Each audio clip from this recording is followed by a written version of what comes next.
Hérna eru komin í tinkercad.com. Þið þurfa að búa til account og síðan þetta að fara hérna í Create New Design til þess að búa til nýja teikningu. Þá munið þið sjá hérna hægra megin að þá eru alls konar mismunandi form sem þið getið notað og einfaldlega bara dregið yfir á ykkar svæði. Sem getur maður nota hérna zoomað inn og maður getur farið í þess að eina hnappa og dregið þetta til og strekt þetta og snúið þessu og svo framvegis. Það sem við getum líka gert hérna, við getum tekið til dæmis hérna sílindir og segjum að ég vilja hafa þennan sílindir akkurat í miðjuna á þessum kassa.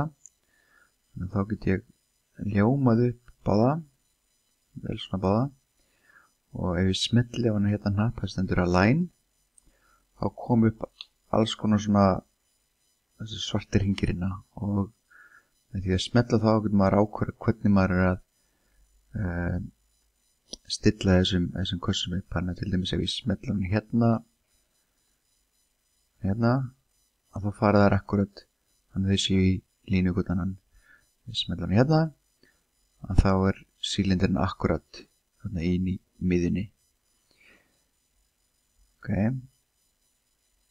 Nú þess ég get líka gert er að ég get líka tekið hérna sílindir og fyrir að smetla á hann að þá get ég breytt honum hérna í hól. Hérna eru síðan líka fleiri stillingar sem maður getur breytt, en ég vil breyta honum í hól og ég vel þessa tóliti og ef ég smetla á þetta hérna grúp þá sjá þess að gerist það er að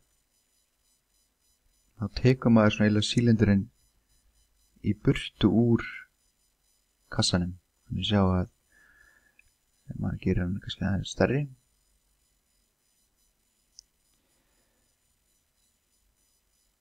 þannig vel báða fyrir hérna í grúp og þá sjá hvernig það lítur út.